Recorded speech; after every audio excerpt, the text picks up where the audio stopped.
Merci de nous rester fidèles, vous êtes toujours sur Radio Sensation Normandie, le MAG, 10 minutes pour en savoir un peu plus sur la vie associative et culturelle de notre territoire. Bernay, terre de Normandie, territoire et projet, on les avait reçus il y a quelques jours. Ils reviennent nous voir avec grand plaisir pour nous parler justement de ce qu'est un projet de territoire. On parlera économie, centre-bourg et emploi avec Jean-Luc Bonamy, maire de Bernay et vice-président de l'Intercom Bernay, terre de Normandie, délégué à l'aménagement du territoire. Et Christian Debiève, directeur général des services de l'Intercom. Monsieur Debiève, bonsoir. Bonsoir. Monsieur Bonamy. Bonsoir. On avait entamé, mais vraiment survolé un peu ce qu'était un projet de territoire. La question, un peu à la mode, un peu partout actuellement, sont les centres-bourgs. Le gouvernement s'est attelé aussi à cette tâche. Il faut que les centres-bourgs soient en fait le cœur, peut-être d'un sursaut économique. Comment on aménage un centre-bourg et comment on lui donne une impulsion, pas futuriste, mais en tout cas pour que l'avenir il soit plus beau pour tout le monde. Si on prend l'exemple de Bernay, par exemple. Est-ce qu'on peut parler que le Bernay a besoin de refaire son centre-bourg ? Alors, avant toute chose, moi je voudrais vous dire, on n'a pas attendu à Bernay que le gouvernement se décide à vouloir faire quelque chose pour les centres-bourgs. Ça fait des années, mes prédécesseurs ont travaillé le centre de Bernay et même l'attractivité de Bernay. Alors, l'attractivité, ça passe par des travaux, effectivement, d'aménagement. On l'a bien vu sur ce qu'on appelle les opérations cœur de pays. Il y a eu 3 phases qui ont permis d'aménager le centre de Bernay.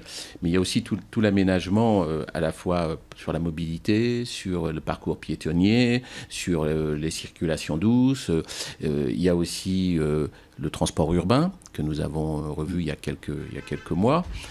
Ça fait partie de l'aménagement des centres-bourgs. L'aménagement, c'est pas uniquement un aménagement à la fois des bâtiments ou urbains, c'est de l'aménagement pour permettre aux gens que nos centres-bourgs soient toujours plus attractifs. On ne fait pas une rue piétonne et on ne met pas des bacs à fleurs pour que ce soit beau. C'est fini. Cette période-là, c'est fini. Aujourd'hui, il faut avoir une réflexion d'ensemble. Il faut avoir une réflexion d'ensemble, d'autant plus quand la ville est à plusieurs quartiers. Il faut avoir une réflexion d'ensemble sur l'ensemble de la ville et non pas uniquement sur le centre. Comment ça se passe au niveau de l'aide de l'État, au niveau des centres-bourgs ? Est-ce que c'est Bernay d'abord et les autres ensuite ? Ou c'est plus compliqué que ça ? Alors c'est d'abord très anticipé de répondre à la question parce que justement on construit le projet de territoire. Donc est-ce que les élus décideront que c'est un sujet essentiel de travailler sur les centres-bourgs ? On le verra dans les mois qui viennent.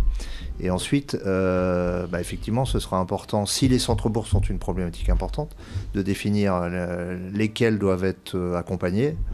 Et puis, on ira chercher l'argent où il est, donc auprès du département, auprès de la région, auprès de l'État, voire auprès de l'Europe. Concernant les centres-bourgs, certains disent il y a Bernay et les autres. Comment ça se passe, le saupoudrage des aides de l'État, si déjà on a commencé à recevoir quelques aides de l'État ou de la région ou de l'Europe ? Pour l'instant, c'est anticipé, mais justement, il faudra éviter le saupoudrage, parce que le but d'un projet de territoire, c'est de montrer de la cohérence. Et peut-être, c'est un peu trop tôt pour en parler, vu que le débat politique va commencer, mais peut-être que la force du territoire, c'est de montrer qu'il y a une interconnexion entre des villes, qu'il n'y a pas de ville très importante en taille, la plus grande c'est 11 000 habitants, si je ne me trompe pas, donc on est plutôt sur un réseau de villes qui fait la force du territoire.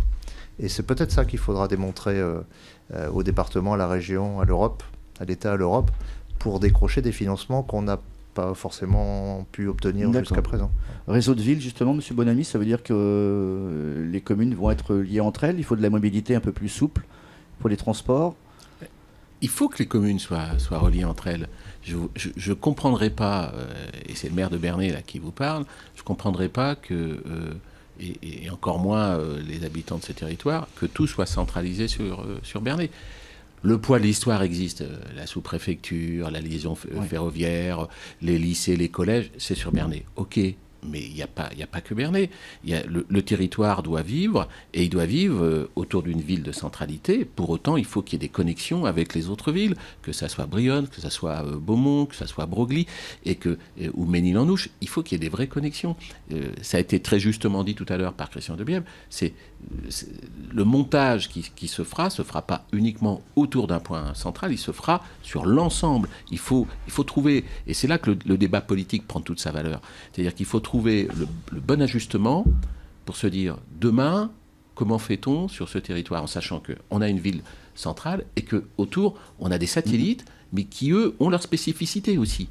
Et il faut partir de ces spécificités pour aller plus loin, pour permettre à ce territoire d'évoluer, de bouger, et puis d'anticiper les 10 prochaines années. Est-ce que le département, justement, peut vous aider? Je prends un exemple tout bête, là, on sort un peu du territoire. Il y a 5 ou 6 liaisons, je crois, Bernay-Pont-Audemer par le bus. Il y en a beaucoup moins entre les autres communes de l'Intercom. Mais ça, je pense que c'est à l'Intercom de mettre ça en place. La partie mobilité, alors c'est pas uniquement le bus, mais la partie mobilité, c'est à l'Intercom de réfléchir dans son projet de territoire, de savoir comment on organise la mobilité sur ce territoire, quels sont les besoins des gens de la région du Pays d'Ouche, quels sont les besoins des gens de Brionne, de Beaumont, de Bernay. Il faut aller jusque-là. La population et l'évolution démographique, ça compte dans un projet de territoire. Plus on est gros, plus on a des chances de réussir. Alors bien sûr ça compte parce que l'objectif c'est d'avoir un territoire qui se développe, on est sur le jeu de développement, mais c'est pas un développement à tout prix. Enfin, je vous coupe, je sais que les maires surveillent les chiffres démographiques à chaque fois. Ouais, enfin qui ont toujours un peu de retard parce qu'on regarde des chiffres qui sont publiés avant. Non mais l'important sur un territoire c'est de créer de l'économie pour créer de l'emploi, pour créer de l'envie de venir y travailler. Et c'est comme ça qu'on crée un réseau de vie. Voilà. On est sur un monde aujourd'hui qui est sur un monde collaboratif. Il y a des milliards d'ordinateurs aujourd'hui qui sont connectés entre eux. Même s'il y a une semaine, Facebook a un peu défrayé la chronique, donc peut-être que la métaphore peut gêner, mais aujourd'hui, la richesse d'un territoire, c'est de créer les liens entre tous ces pôles d'attractivité que sont les zones d'activité, que sont les villes moyennes, que sont les lieux investis par les personnes. Et sur les territoires, il y en a un certain nombre, donc il faut en faire l'inventaire, puis voir comment on les relie pour qu'ils vivent ensemble. Il y a l'évolution du chômage, on dit que c'est un peu mieux sur le bassin de vie et d'emploi de Bernay qu'ailleurs. C'est pas encore reluisant, mais ça c'est positif. Alors, le taux de chômage est encore important sur le bassin de Bernay, et je dirais, même si on élargit un petit peu ce cercle autour de Bernay, l'évolution est plutôt positive, puisqu'il y a effectivement il y a une diminution du nombre de chômeurs. Je pense que tout ça, ça doit faire partie aussi de nos réflexions, de se dire comment on s'organise sur le plan économique. Parce que faire venir des entreprises, c'est très très bien, mais il faut déjà permettre aux entreprises qui sont sur notre territoire de pouvoir se développer, de pouvoir y rester, de pouvoir embaucher un peu plus. Mais pour embaucher un peu plus, c'est-à-dire qu'il faut donner les moyens à ces entreprises, à travers l'attractivité de notre territoire, d'aller chercher des profils un petit peu plus pointus. C'est souvent la réflexion que font les chefs d'entreprise en disant « Oui, c'est bien, nous on cherche un profil plus, mais les gens ont du mal à venir sur notre territoire parce que vous n'avez pas ci, vous n'avez pas ça et tout. » Donc l'attractivité fait partie effectivement de l'attractivité économique et permettre déjà aux entreprises qui sont sur notre territoire de bien y vivre, de se développer, d'embaucher. Et puis, il faut aller plus loin.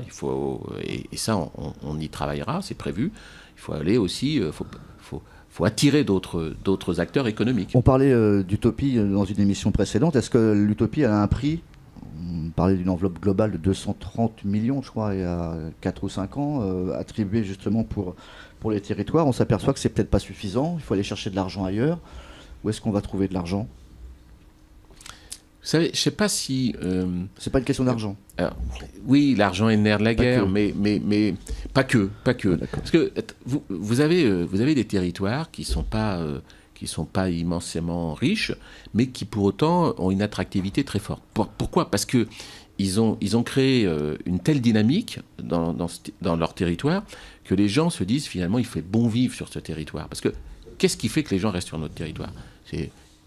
Ils trouvent du travail, bien sûr, mais il fait bon vivre, parce qu'aujourd'hui, regardez un petit peu les attentes des gens qui travaillent dans les grandes agglomérations. Ils y passent quelques années, puis au bout d'un moment, ils se disent « Oh là là, c'est compliqué ». On le voit encore plus aujourd'hui avec les problèmes de déplacement à la suite de la grève au niveau de la SNCF. On voit bien que les gens, dans la mesure du possible, quand ils peuvent repartir vers d'autres territoires, eh bien, ils essayent de repartir vers d'autres territoires. Dernière question, Monsieur Debièvre, les usagers, les habitants des communes sont concernés par ce projet de territoire? Ils apportent leurs idées. Alors, ils sont concernés, ça c'est évident, Oui. mais ils sont aussi concertés. Et on le fait avec nos moyens et avec le temps qui nous est imparti, mais on les associe, on leur demande de leur avis à travers ce qu'on appelait un forum citoyen, mais donc des enquêtes sur les marchés, dans les transports, auprès du personnel, pour faire remonter une information qui viendra en appui des arbitrages rendus par les élus. Bien sûr qu'ils sont concernés. Très bien. On arrive au terme de cette émission. Jean-Luc Bonamy, merci d'avoir accepté notre invitation. Monsieur Debief de même. On vous souhaite le meilleur pour la suite justement des aventures de ce territoire Bernay, terre de Normandie. Bonsoir.